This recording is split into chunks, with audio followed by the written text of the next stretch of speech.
హరిభక్తికి మించిన మోక్ష సాధనము లేదు కదా తండ్రి. వారి నామము ఉచ్చరింపకూడదు. దైవమును ఆరాధింపని వాని జన్మమే నిరర్థకము కదా. కుమార, వాడు మనకు పరమశత్రువు నాయన. వారి నామం మరిచిపము. అది సాధ్యమా తండ్రి? హరినామం ఒక్కసారి రుచి చూచిన మరల విడువగలమా?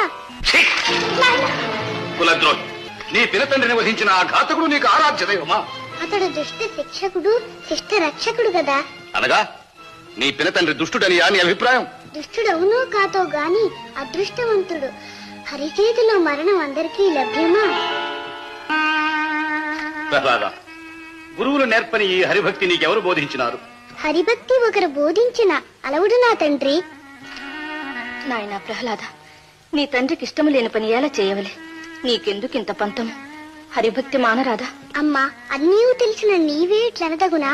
హరిభక్తి లేని జీవి మృతప్రాయుడు కదా.